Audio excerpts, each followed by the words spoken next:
हर हर महादेव मित्र, हर हर महादेव। कहिए कैसे हैं आप? मस्ती में हैं, उम्मीद है आप लोग खुश होंगे, मस्त होंगे। मित्र देखते होंगे दाढ़ी उड़ी तो लगता होगा कोई साधु संत है।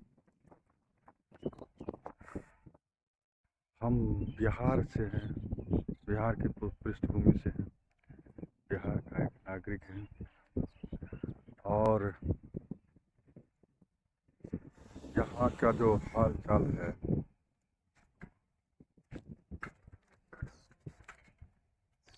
यहाँ पर तो साधु संत भी बनना मुश्किल है।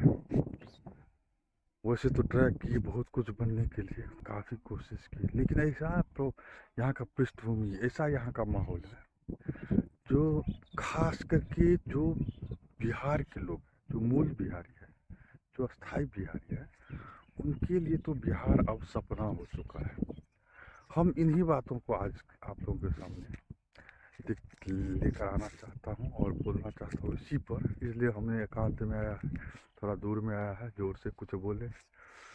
मेरे पास तो ऐसा जगह भी नहीं है जहाँ कि हम कुछ बोल सके, आप लोगों को अपनी बात सुना सकें। तो कहीं कभी कभी कुछ कुछ कर देते हैं, और करने का मन इसलिए भी नहीं होता है कि हमारे जो बिहार के नागरिक हैं, यह इतना सहमे हुए, डरे हुए है, यह इतना क्या कहें लोगों को, संकीर्णता है इसमें कि हम दूसरे राज्य से हमको जलन नहीं हो रहा है, क्योंकि जलन उससे नहीं हो रहा, उनकी तरक्की से हम काफ़ी खुश हैं, होना चाहिए। काश आज हम तो कह रहे थे कि जो अंग्रेज से मुक्त होगी, लेकिन उनके मोनोपोली से, यानी उनका जो शिक्षा नीति जो हमारे ऊपर छाप छोड़ के गया, उनका जो असर मेरे ऊपर हुआ, मिला जुला करके उन दोनों का जो असर मेरे ऊपर है, हमारे समाज के ऊपर या हम लोगों के ऊपर है, वह ख़त्म नहीं हुआ, वह पूर्ण रूप से अभी तक वैसे है। इसको हटने में शायद बरसों लग जाए, पुश्तों लग जाए, कई साल के बाद हो सके हम इससे मुक्त, या हो भी नहीं सके मुक्त, ऐसा भी हो सकता है। क्योंकि जो चीज़ बहुत ज़्यादा यूज में होता है, बहुत दिनों तक रहता है, उसका असर तो बाद में निकालना बहुत कठिन हो जाता है, हो ही नहीं सकता है, बेअसर हो ही नहीं सकता है। अब तो वही सही लगता है, बाकी सब अब तो ऐसा लगता है कि वेद पुराण जो हमारे धर्म ग्रंथ आदि में कहे हुए हैं, वह सब तो शायद झूठा लगता है। क्योंकि वो झूठा इसलिए लगता है कि उससे तो हमारे जो ये 70 साल के अंदर में जो शिक्षा नीति है, शिक्षक लोग थे कि या विद्यार्थी लोग या हम लोग जैसे हुए, उसमें तो हम लोगों को कहीं भेंट ही नहीं हुआ उन लोगों से, उन लोगों सब्जेक्ट से, उन विषय से, उन चीज़ों से कभी संबंध ही नहीं रहा, उनको हम लोग जाने ही नहीं, इसलिए वह हम लोगों से इतना दूर चला गया है कि हम वही हो गए जो हमारे ऊपर शासन करके गए थे, और जो शासन करते थे अब हमको वही सही लगा। लगभग 99% लोग इसी विचारधारा में है और इसी तरह से हम बिहार की पृष्ठभूमि की बात करते हैं। बिहार जो है सो हमारे पड़ोसी राज्य है कि हम उन लोगों से जलते नहीं हैं, बल्कि उनका अनुसरण भी नहीं कर सकते हैं। वो हम लोगों से काफ़ी, बगल के पड़ोसी राज्य सब भी हम लोगों से काफ़ी विकसित हैं, और वहाँ की जनता तो है ही, इसमें कोई संदेह नहीं। सरकारें भी वहाँ की जो है सो मजबूत है। हम लोग तो जैसे थे वैसे हैं, वैसे ही रहना पड़ेगा। वैसे भी रह जाते तो कोई बात नहीं, उससे भी बदतर हालत हो गया है। जो हुआ है वही चीज़ करेंगे, दो शासन करके चलेंगे, एक और तीसरा शासन करने वाला यहाँ प्रवेश हो गया। उसी समय जब ये लोग निकले, या जब ये लोग निकल रहे थे, उसी समय बिहार में भी कुछ असामाजिक तत्व आकर घुस गए, और जो अंग्रेजों का सपना था, जो मुगलों का सपना जो अधूरा रह गया था, उनको ये लोग बड़ी बेरहमी से अब इसको सपनों को साकार कर रहे हैं। मित्र, दोस्त, बंधु, हम बिहार, और खास कर बिहार में, खास कर मिथिलांचल की बात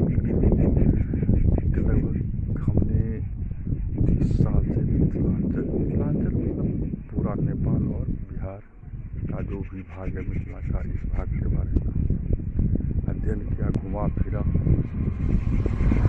और लगभग करीब से देखा। इन लोगों के पास क्या है, जब ये नए अंग्रेज यहाँ आए तो ये अंग्रेजों के सपनों को साकार करने के लिए कमर कस दिए और कर ही दिए। इनका जुल्म तो भयंकर रूप से बढ़ता जा रहा है। जैसे अंग्रेज आए, पहले व्यवसाय किए, फिर शासन होता और हथियाए, उसी तरह ये लोग भी आए, शासन किए, कर रहे हैं। पहले आप व्यवसाय किए, व्यवसाय करते करते व्यवसाय में क्या, आज देखिए जो नेपाल है या बिहार है, बिहार की जो मिथिलांचल भूमि है, इसमें मूल जो है इनके पास व्यवसाय के नाम पर कुछ भी नहीं है। चाहे बड़े बड़े एजेंसियाँ हो, फैक्ट्रियाँ हो, ईटा भट्ठा हो, जो यहाँ का है, या बड़ी बड़ी ठेकेदारी हो, यह सब किसके पास है, किसके हाथ में आप निश्चित है कि हमको पता नहीं है।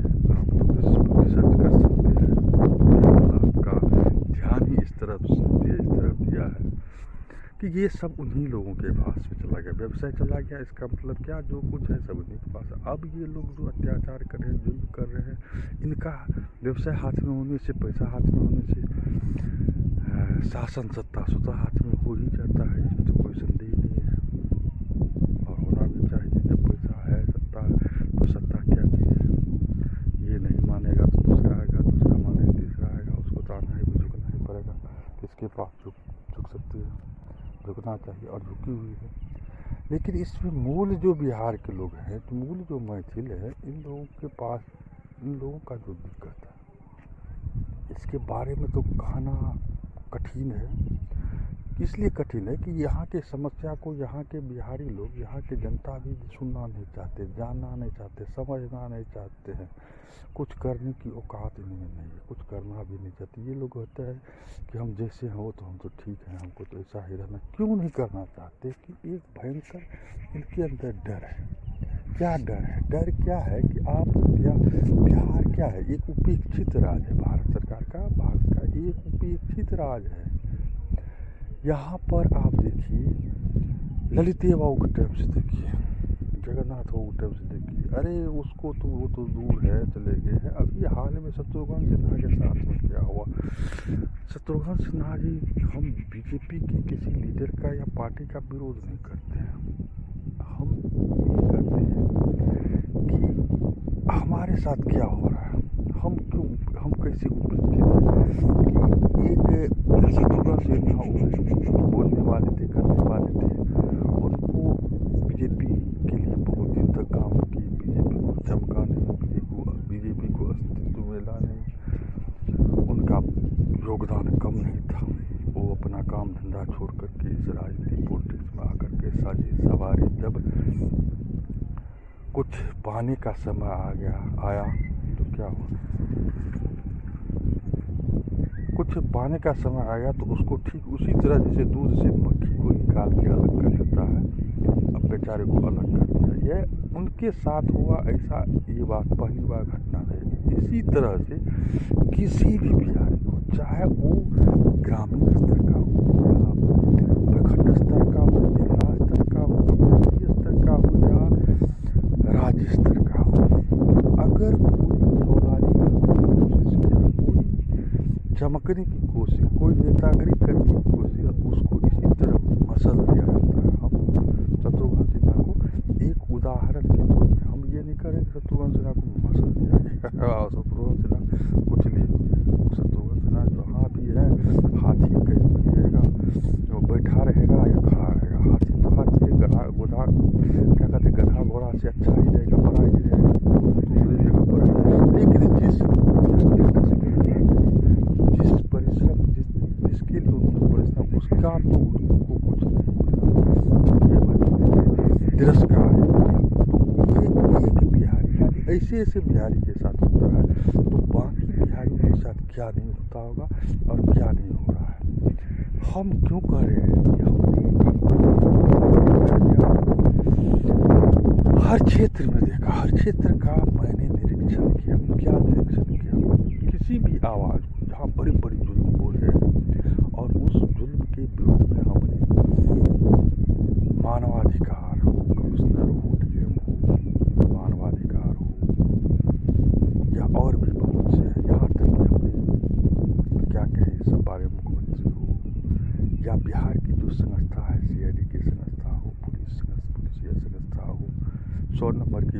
तो आज तक बिहार में हो ही नहीं पाया है। क्राइम पेट्रोल किसे कहता है बिहारी आज तक समझते ही नहीं। किसी बिहारी को अगर कहीं पुलिस का नाम सुन लेता है तो उसको जैसे लगता है कि सांप सुन गया है, वो बिहार से भाग जाना अच्छा समझता है। आज की बात कर रहे हैं, आज की बिहार के लोग थाना पुलिस जाने से अच्छा अच्छा लगता है, उसको पलायन करना अच्छा लगता है, क्योंकि जानता है कि अगर हम फंस गए उसके सामने तो फिर बाबू जो है वो भी नहीं रहेगा, वो भी चला रहेगा। न जाने कब तक जेल में सरना पड़ेगा, कोई माँ बाप नहीं है। आप कोई संस्था ऐसी नहीं है कि जेल में बिहारी पकड़े उसको जाकर देखिए किस लिए भाई इतना जेल में रहा, क्यों रखा जाता है, कोई संस्था में काम। आप कहेंगे मीडिया क्या है? मीडिया तो यहाँ और भी है। सरकारी कर्मचारी के सूर में जो मीडिया कर्मी मिलाता है वही मीडिया कर्मी, वही जो है तो वही मीडिया कर्मी है, वही पत्रकार भी अगर नहीं मिलाए तो उसका भी वही हाल होगा जिसके बारे में पीछे बताया, जो कुछ बताया। कहने का मतलब वो भी सुरक्षित नहीं है। बिहार की मात्र 10%, अगर हम बिहार की बात करें तो मात्र 10% ही ऐसे लोग होंगे या हैं जो कि मिलजुल करके सत्ता संभाले हुए हैं, शासन संभाले, अपना रोजी रोटी पेट पाल रहे हैं और अपनी रोटी सेक रहे हैं। बाकी जो है उनका तो हाल बेहाल है। उनके सुनने के लिए कोई न तो अभी तक कोई ऐसी संस्था बनी हुई है, न बनने वाली है, न भविष्य का तो बात ही नहीं, क्या होगा नहीं होगा। तो हम कहने का मतलब ये है कि जब सरकार ऐसे हो, समाज ऐसा हो, देश ऐसा हो, तो आज तो मीडिया के इस युग में हम लोगों को सजग होना चाहिए, हम आवाज़ उठाना चाहिए। आवाज़ उठाने में कुछ नहीं है। आईटी के युग में अगर आप आवाज़ उठाते हैं, आप बोलते हैं तो कहीं न कहीं जा कर के तो वह टकराएगा ही, कहीं न कोई तो सुनने वाला होगा ही नहीं। ऐसा तो नहीं है कि धरती पर वीरों की कमी है, कर्मवीरों की कमी है, ऐसी बात नहीं है, कुछ नहीं है, ये बात है। शून्यता है, लेकिन वही शून्यता अंक लाएगा, कुछ काम करके देगा, परिवर्तन कर सकता है। नहीं तो हम लोग तो जो जिस निराशा में जी रहे हैं कुछ कहना कठिन है। हम अपनी आवाज़ को आज भी कहाँ उठाएं, ऐसा कोई प्लेटफॉर्म नहीं है यहाँ के लोगों के लिए। हमने आपको कहा कि इस आईटी के ज़माने में भी कोई सुनने वाला, समझने वाला, जानने वाला, करने वाला नहीं है, क्योंकि मिली भगत से सारा काम हो रहा है। हम बिहारियों को इस तरह से कुचला जा रहा है जैसे क्या कहें, कहना कठिन है। बड़ा से बड़ा क्राइम होता है। अभी हाल की एक घटना हमें स्मरण है, हाल में भी हमारे ही पंचायत के एक मुखिया का मर्डर हुआ, बड़ी बेरहम से चला गया, उसको मारा गया। उसके मरने में जहाँ तक है कि दफन करने के लिए लगभग लाखों आदमी का भी इकट्ठा हुआ, इतना पॉपुलर था। उसको दिन दिहाड़े जाके मार दिया गया, उसके गुप्तांगों को जिंदा काट के आँख निकाल दिया गया, बहुत तरह से उसको प्रताड़ित करके तब मारा, और लाखों आदमी उसके साथ में था, और फिर उसका आज तक कुछ भी नहीं हुआ है। जब ऐसे वीआईपी पर्सन का यहाँ मर्डर होने पर कुछ नहीं हो सकता, कोई कुछ नहीं कर सकता, आज तक किसी को सजा नहीं मिला, आज तक कोई अपराधी पकड़ा नहीं गया, आज तक किसी अपराधी छानबीन नहीं हुई। ऐसा कोई एक घटना है वो बात नहीं है, ऐसा घटना तो यहाँ रोज ही हो रहा है, रोज ही कि हर एक दिन कोई ऐसा दिन नहीं जहाँ किसी फौलादी को कुचला गया, किसी फौलादी का मर्डर नहीं हो गया। कोई विरोध किया बस उसको या तो कुछ उसको उसके ऊपर इतना केस लाद दिया जाता है, मुकदमा दर्ज कर दिया जाता है कि अब उसको जेल जेल से ही, जब तक उसका काम है तब तक तो बाहर में रहा, फिर काम खत्म, बस जेल के हवालात हो, जेल में लेकर के जेल में सड़ने के लिए मजबूर कर दिया जाता है। अब कानून तो उसके साथ है।